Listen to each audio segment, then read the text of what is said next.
ደስ የሚል ታሪክ ላውራላችሁ ዛሬ። በቃ ለነፍሳችሁ እናንተ ብናደርግ የምትሉትን በጣም እውነተኛ ታሪክ ነው የምነግራችሁ። የእውነት የሆነ እኔ ብዙ ጊዜ የማነበው የእውነት የሆነ የድሮ መጽሐፎችን ነው የማነበው፣ ትልቅ ሰዎች የሚያነቡትን መጽሐፍ ማለት ነው። የእውነት ታሪክ ነው የምነግራችሁና አንዲት እናት 11 ልጆች አላት።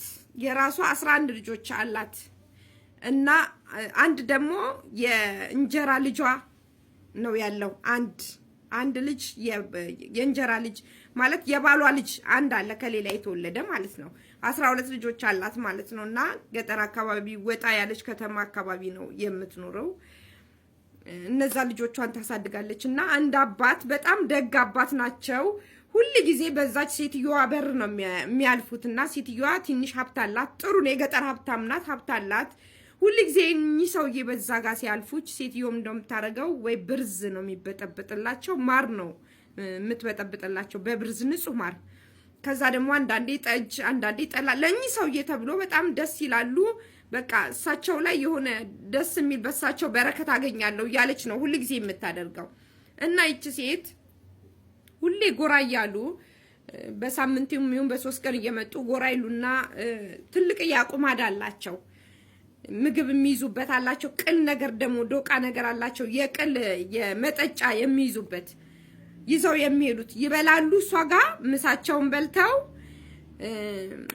በዛ በቅልቃቸው ደግሞ ተሞልቶ የሚጠጣ ነገር ወይ ብርዝ ወይ ማር ወይ ጠጅ ከሆነ የተበጠበጠው ነገር ካለ ለሳቸው ተብሎ እሱን ይዘው ነው የሚሄዱት ሲሄዱ።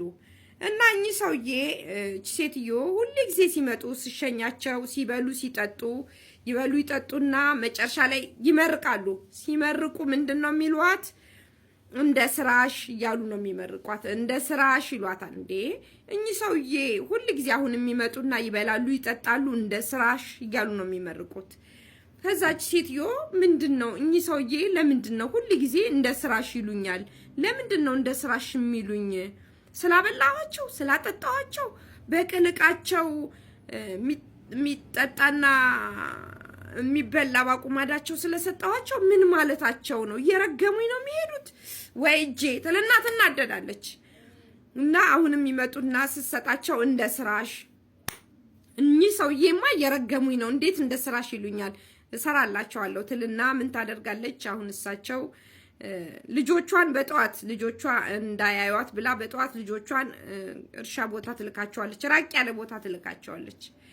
ከዛ ሁሉንም ልጆች እርሻ ቦታ ትልካለች። ሂዱ እዛ ግማሹ ከብት ጠብቅ፣ ግማሾቻችሁ ደግሞ እርሻ ረሱ ብላ ልጆቿን ትልካቸዋለች። ከዛ ስትልካቸው እነዚህ ልጆች እዛ እርሻ ቦታ ነው ያሉት። አባባ እነሱ ቤት የሚሄዱት ይሄዳሉ። የዛን ቀን ይሄዱና ምሳቸውን ይበሉና የሚጠጣ ትሰጣቸዋለች፣ ይጠጣሉ።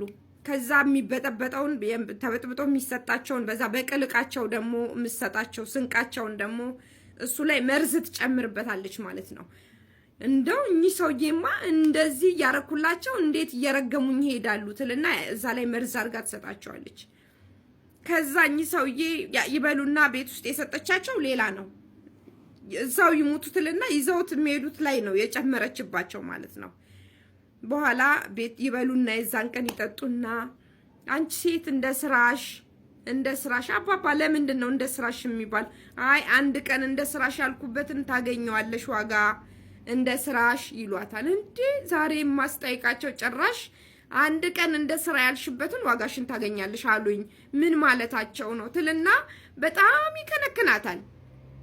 እዛ በቃ እኚስ እንኳን ይሰራውላቸው ዛሬ ትልና በቃ በሉ አባባ ሰላም ዋሉ ትልና ያንን የአቁማዳ ምግባቸውንም እንደገና ደግሞ የያዙትንም የሚጠጡትንም ሰጠታቸው። ተሸክመው ሄዱ ማለት ነው።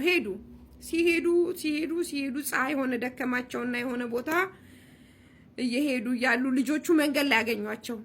አባባኛውና እኛ ቤት የሚመጡት አባባን አገኘናቸው ይሉና እየተሯሯጡ አባባ ጋር ይሄዳሉ። ወይ ደህና ዋላችሁ ልጆቼ፣ ዛሬ የት ሄዳችሁ ነው? እንዴት ናችሁ? ይሉና አባባ የሴትዮዋ ልጆች ሁሉ በተራ ይስሙና በሉ ወደ ቤታችሁ ሂዱ። ወደ ቤት እየሄዳችሁ ነው? አባባ ውሃ ግን ጠምቶናል፣ ወደ ቤት እየሄድን ነው፣ ውሃ ጠምቶናል፣ ከወንዙም በጣም ርቀናል ብለው ይሉታል አባባን። አባባ ይኸው እናታችሁ ደጓ እናታችሁ እንደ ስራዋ የምታደርግልኝ እናታችሁ ከዚህ ውሰዱና ጠጡ ይሉና ልጆቹ ያንን ከፍተው ቅሉን ለልጆቹ ይሰጣሉ ማለት ነው። እነዛ ልጆች ያንን ቅል ያነሱትና በተራ እየተቀባበሉ ያባባን የተሰጣቸውን ቅል እየተቀባበሉ ይጠጡታል። 11 ልጆች ይጠጡታል እየተቀባበሉ ማለት ነው። ይጠጡትና ከዛ በሉ አባባ ደህና ዋሉ። 12ኛው ልጅ ያ ከሷ ያልተወለደው ልጅ አልደረሰውም፣ አለቀበት። ሳይደርስ እነዛ እየጨለጡ እየጠጥተው ወንድማማቾች እየተቀባበሉ ለልጁ ሳይሰጡት ልጁ አልደረሰውም ማለት ነው። ከዛ ሴትዮዋ ልጆቹ ይሄዱ ያሉ ግማሽ መንገድ እንደደረሱ ከአባባ ከተለዩ በኋላ ግማሽ መንገድ እንደደረሱ አንዱም ሲወድቅ አንዱም ሆዴን እያለ ሲወድቅ አንዱም ሲወድቅ 11ዱም ልጆች ወደቁ። ማቀረ አንዱ ልጅ ብቻ ቀረ። አንዱ ልጅ እየሮጠ ሲቀሰቅሳቸው ወንድሞቹ ቀዝቅዘዋል፣ ደክመዋል። ወደዛ ቢላቸው ወደዚህ ብላቸው የሉም ልጆቹ። እናትየዋን ሄዶ እየሮጠ ያኛው ልጅ እየሮጠ እየተዳረሱ ነው። እየሮጠ ሄዶ እናቴ ወንድሞቼ እኮ አለቁ፣ መንገድ ላይ ወድቀዋል ሁሉም፣ አንተ እንዴት ቀረ? ለምን ምን ሆነው ነው ብላ ትደነግጥና ኧረ እኔ እንጃ ምን እንደሆኑ አላቅም፣ በተራ ወደቁ። እንዴት ምን ሆናችሁ ነው? ምንድነው? አንተ እንዴት ከነሱ ተረፍክ? አላውቅም። የኛ ቤት አባባ የሚጠጣ ይዘው ነበረ፣ የሚጠጣ ሰጡን። ልጅ ጠማንና ሁሉም ጠጣ። አንተ እንዴት አልጠጣህም? ለኔ ጨረሱብኝ ሳይሰጡኝ። እነሱ ጠጡ በተራ፣ ለኔ ግን አልሰጡኝም፣ እንደጠማኝ ነኝ ይልና እናትየዋ እየሮጠች ልጆቿ ጋር ስትደርስ ልጆቿ በተራ ሁሉም አልቀው ቀዝቅዘው ሞተዋል።